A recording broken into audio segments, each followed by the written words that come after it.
So, Wes, we're back with another security rabbit hole for us this week. It's about time. The other day, I'm kind of scrolling through Twitter, and I have to admit, I kind of do some clickbait items at times. But as I'm clicking around, just kind of reading things, I see this article that says the 5 cybersecurity mistakes you're probably guilty of and how to fix them. And I'm thinking, is this clickbait? Is this going to be real information? So I take a look, and it turns out the person who made this video is my friend Duncan. So I clicked on the video. I have to admit, I kind of rolled my eyes a little bit, going like, oh, I'm sure I'm not making any of these. And it turns out I'm making most of them. I think it was 4 out of 5 that I was guilty of. Ouch. So I thought, all right, why don't I ask my friend Duncan to join us and kind of start educating me on why these are mistakes. So Duncan, thanks so much for agreeing to come on today. I don't know if I should be on being a clickbaiter, but thank you for having me. You know what? I'm going to call, a fish a fish? I'm going to go with that. That's the safe one. So now I'm a fisher. Hey, we all have to compete for likes out there. So we have a little bit of a tradition on this show because personally, I don't like to speak for other people. So I was wondering if you would mind kind of introducing yourself to everybody and tell us a little bit about what you do. Absolutely. So I'm Duncan McAlynn. I am InfoSec War on Twitter. I am also the president and CEO of Operandus. We're basically a cybersecurity company specializing in creating technical marketing content for our partners. So you won't hear of us because we don't want to be out there and be seen. We're actually working with some of the leading cybersecurity companies that many of you are probably already working with, and just helping them bring their products to market and connect with their audience.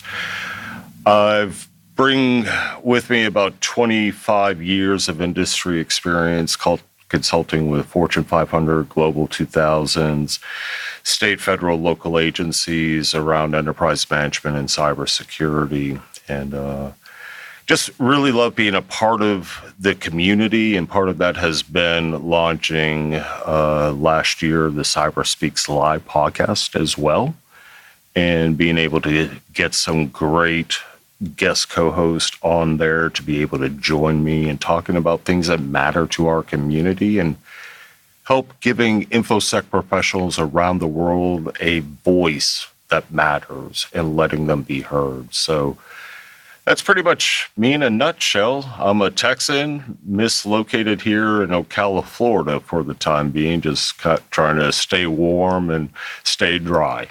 I'm actually going to kind of stop you there in your introduction because there's one thing you said, and it's, giving InfoSec professionals, voice and a chance to be heard. But I think you do more than that. And I think that's one of the reasons that I actually kind of befriended you. And that's you reach out for those who are just starting their journey, and you take time to educate people instead of just kind of presenting what's known to people who already know it, if that makes sense. I didn't have the typical journey into InfoSec that a lot of folks may have. I didn't go to a proper university. I didn't graduate with a degree.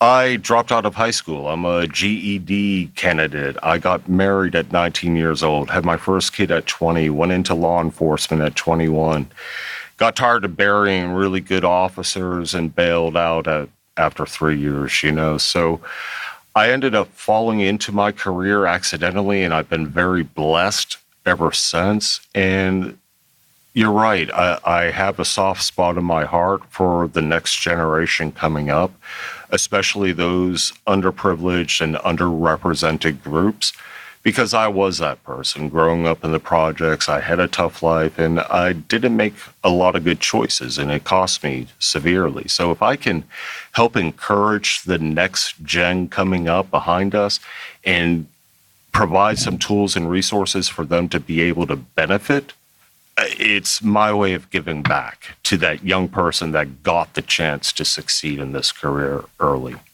Well, we're going to give you a chance to do a little educating here. And in the process, I think I'm going to put Wes on the spot here. So Wes, you ready to take this challenge? The 5 cybersecurity mistakes that you're probably guilty of. Oh gosh, this is going to be embarrassing. So number 1, not using a VPN on your home network. Just because you're on your home network doesn't mean you're always safe. So, Wes, do you use a VPN at all times? Oh, okay, not at all times. I do have one set up, but it's not on by default. Let's be honest here. Is this not like a little tinfoil hat? Like I'm being paranoid? Do I honestly have to use my VPN even when I'm at home? You know, you have to give consideration to whether or not you know your device is pwned. So just think about that for half a second. Do you have full confidence in the system that's sitting in front of you, that it hasn't been compromised, that the router hasn't been compromised, that your ISP has not been compromised? If you're connecting over your mobile device, do you have full confidence in that cellular network? So there's all kinds of different threat scenarios that even the home user needs to take into account, and to ensure that the traffic that they're sending to their bank, to their healthcare providers, that very personal information and confidential information, are you comfortable and are you confident when you're making those connections? And if you cannot say with 100% assurity that you are, then maybe you need to be connected to your VPN provider, even over your home network. And if you're using a reputable one, there should be no degradation of service or quality just because you've connected to that VPN, especially if they have the right number of servers and the right representation of servers in the countries that you want to pretend that you're connecting from. And I suppose giving that a try will be a good way to figure out if you should stay with your current provider if they're up to the task. Absolutely. And trust me, every VPN provider out there that is charging, and you should be using a paid-for VPN service, they're going to provide you free trials and all the access and discounts that you'd be hoping for. They want your business. Now, Wes, I know in recent TechSnap episodes, you've talked about certain VPN providers, so you might have an opinion on this as well, but how do I go about picking a reputable VPN provider? Like, I'm constantly seeing ads, but how do I know which ones are legitimate companies? The first and foremost is you should not be selecting a free VPN provider. They're making their money somehow, some way, and typically that is off of your data usage. They are looking at everything that you do, and they're going to be harvesting that information and offering it up to bid to the highest, bidder. The other thing is, I actually wrote an article recently on expert tips for choosing a VPN solution. So in that, I talk about all the things that you should be looking at in consideration when you're trying to choose a VPN product for business or home use. Okay, Wes. So question number 2. Are you using your guest Wi-Fi network for your smart devices? No, I'm not, even though I saw recently the FBI was recommending doing that. And Duncan, you say that you can protect your computers from botnet-type attacks by segmenting your smart home devices on your Wi-Fi router's guest network. Can you tell us a little bit more about setting this up and really what you're preventing by doing this? Yeah, so absolutely. All these smart home and IoT or Internet of Things devices are connected typically to your normal home network, but these home routers today are also becoming much smarter. They typically are going to have a guest network that is segmented. It is virtualized, if you will, in a completely different isolated environment than your home computers and the things that you are working from to connect to your bank and your healthcare providers and stuff like we talked about earlier. So by taking all your refrigerators and appliances, your home assistant, your Amazon Echoes and all this, and putting those onto that guest network, you're basically isolating them from being able to potentially infect your actual home computers. That way, if there is some type of crisis botnet where these devices have been compromised, and enlisted into these botnet armies, you're not going to have to worry about the crossover or bleed into your PCs that contain your personal data and trying to protect that. So it's a good way to segment your life, so to speak. Keep all those smart devices in their own little cesspool and keep your home PCs, your tablets, your mobile devices on the proper home network. That's actually something that I've struggled with and something that I've tried to do. You know, my network is segmented to the point where I've got the kids on their own, I've got mine, I've got IoT. However, some of the devices, like my Google Home, I can't communicate with them if my phone isn't on the same network as them, or I can't send calls out to my thermostat without going out of my network if I'm not on the same network. And I have to admit, I've gotten a little lazy about keeping them separated because of that. I can see that too. And once you get the initial setup of the majority of these device types finished, then it's pretty much a set it and forget it.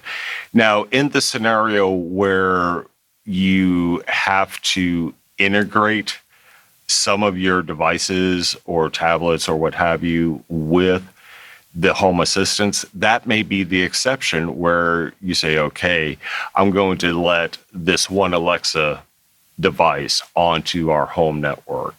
And that's where I'm going to add our grocery items and the convenience things. But, you know, you're streaming for the TV, the other types of things, still try to keep that segmented as much as possible. Right. It doesn't have to be an all or nothing sort of approach. Just segmenting some of those is already going to keep you safer, even if you can't do all of them. Exactly. Well, Elle, I think you might be guilty of our next item because that's providing too much info about yourself online. I mean, we've all seen your Twitter. I know. This is the one that I cringed when I read it because I was like, that's me. And you know what, to be fair, I started on Twitter long before I started my InfoSec journey. And I guess I've always thought, well, if it's out there and everyone knows, then everybody knows it, so it can't really be used against me. I think the more that I learn, the more I realize I'm very, very wrong.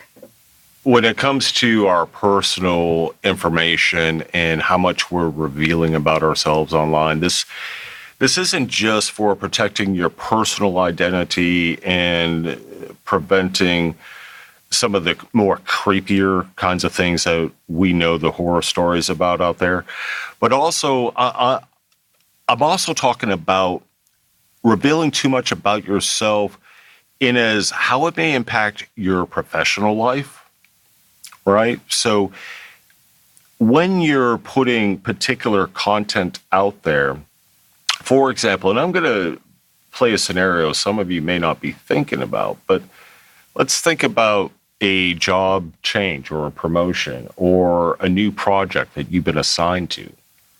Do you really need to be putting that information out on Twitter and LinkedIn and Facebook? How much information are you talking about in that new project or that new company that may actually compromise their data security?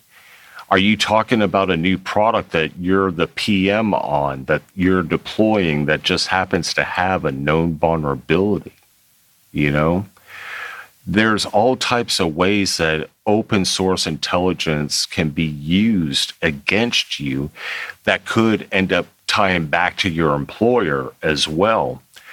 A great scenario that I'm reminded of often is how one person had so much information about herself online that she became the target of a business email compromise scheme in which they had used some information about her high school years, where she played on the UK high school rugby team. They were able to portray themselves doing a little bit of research as her high school rugby coach. Sent her an email with attachment, a zip file saying something to the effect of it being photos of the team back in the day, right? of course you're going to open that. You know, it looks to be coming from your old high school coach. It's talking about the old team. It seems legitimate, right? Until it's... Oh, fun. Sure. Of course I want to see that. Who wouldn't? But therein lies the problem. Open up the attachment, you know, one thing leads to another, and that system's compromised, and they ended up using that to gain a foothold and siphoning out tons of money from that particular organization. And it all came about from her LinkedIn profile. You know, I think that this is one that hit a little close to home because, you know, Wes, you were here when this happened, and Duncan, you heard about it after the fact, but at a conference I was at recently, I'd brought my kids with me, and somebody basically approached them. It was like, oh yeah, I'm your mom's friend. I was at this conference with her, and I remember when she was here. And they were trying to use other people around them to kind of justify who they were to my kids and get information from them. You know, luckily I'd had this conversation with the kids and prepared them. But when all of this came back to me, my first instinct was, you know, delete Twitter, burn the world, like this has gone too far. But I don't have anyone to blame but myself because I put all of that information out there to be used. Exactly. And we do so innocently and not thinking of all the threat scenarios that could exist as a result. And you could go back to the tinfoil hat, you know, accusation that you made earlier, but in reality, this is a world we live in today, folks, and we have to exercise caution with how much information we're sharing when it comes to these social networks. So your next tip is about using primary contact information online. And it's one that I've had to struggle with myself. You know, I use messaging apps like Signal, but whenever I have to say, hey, hit me up on Signal, I have to give out my personal phone number. And I've done other things like, oh, I'd love to mentor you. Here's my email address. And I realized that this is available for everyone now. Like, how do you secure yourself while still being available? Yeah, you know, that's a great question because there's all sorts of different reasons why we may need to expose a phone number or an email address online. You know, maybe you're trying to sell something, or you know, maybe you're on a dating website, whatever, you know, you want to exchange information. There's all different kinds of use case scenarios, but what it boils down to is you need burners. Don't be giving out your actual email address. Don't give out your real phone number. This is 2020. We have alternatives today, folks. There's burner phones, which you can pick up in any Walmart or, you know, Target location. Get a burner device if you need to. So there's also apps that you can install that go on your existing device and basically just act like a soft phone. One of them's My Pseudo app, and basically it lets you just treat your device as a second phone number or a third or a fifth, because you can have multiple numbers and you can provide those out for different reasons. Maybe you use one for job prospecting. Maybe you use another one for date prospecting. Maybe you have a third that you just use when you're filling out forms online. But you could also generate additional email addresses. And these apps have fees involved, but it's a lot easier to spend $2 or $3, $4 a month on an app like this that protects your identity versus the risk of having to use your real information online and how that can snowball on you. Well, as you were talking, Duncan, I'm sitting here looking at my Pseudo app, and man, I really want to use this. However, I'm on an Android device, and it seems to only be supported by Apple right now. Do you have any recommendations on the Android side? Yeah. Now, I'll be honest, I'm not a big fan of Android devices, and that's a topic for a whole nother show. But I have heard good things about Phoner. It's basically phone with an R at the end. And I think it's phonerapp.com that has a comparable for the Android devices out there. Excellent. That seems like something worth giving a try, at least. I've definitely used burner email addresses in the past, but hadn't gone as far as a phone number. It seemed a little complicated, but if I could just have an app on my phone, I can handle that. Yeah, and I think most of us are familiar with how to generate a second email address, and that's great. But doing it with a app like this that's designed for this purpose makes it so much easier, so much quicker. And as quickly as you can generate that email address or that phone number, you can also burn it and create a new one. So if you select a plan that maybe says you can only have 3 email addresses and 3 phone numbers, that's fine, but you can also burn those as quickly as you fire them up as well. I think that's an important thing to note because I went as far as to create a secondary email account. However, I kept using that same email account for all of my burner options, and at that point, it just became an email account that was tied to me. Your last piece of advice is one that hits home for me, and unfortunately, it's a lesson I had to learn early, and that's you gotta have backups, and you need those backups in more than one place. Absolutely. I cannot stress this enough, not only for individuals, but still even for businesses and major businesses at that, government agencies. I don't know why we still have the issues that we do today with ransomware and taking down entire state governments or shutting down businesses. It doesn't make sense to me. The simple resolve for ransomware is have solid backups. But it goes beyond just ransomware. It goes to, you drop your device. There's a fire in the home. Anything that can create an incident, you're going to want to have good backups, and you're going to want to have multiple copies of those backups, and they should be stored in different formats and in different locations. So there's this concept called the 3-2-1 rule. You want to have 3 copies of your data in 2 different formats and at least one of those stored off-site. That may be a different physical location, should be in a different geographical location at that, or stored in the cloud. The reason I say different physical locations and geo at that is because if there's some type of physical disaster, my wife and I had to go through the hurricanes a couple years ago with, Houston. You don't want to have some natural disaster come through, cause flooding or cause fire damage, that kind of stuff, that ends up ruining your data in the process because now you have no way of recovering even that part of your life. It amazes me how many stories I've heard about ransoms that the backups were encrypted as well. So they were keeping backups, but a whole lot of good that it did them at that point. Yeah, absolutely. And that's one of the things that I say tongue in cheek, when I'm presenting at conferences and talking to enterprise customers, but I'm actually being kind of serious. If you're not going to bother testing your backups, just don't even take them. You might as well flip a damn coin. Wow. Well, I can definitely not argue with that point. But before I let you go, I kind of wanted to add a little bit more to this because as we were setting up today, you mentioned a browser that I'm not familiar with that I'm interested in, and that's Brave? Yeah. So Brave is actually, it's becoming the browser of preference by a lot of InfoSec professionals around the world.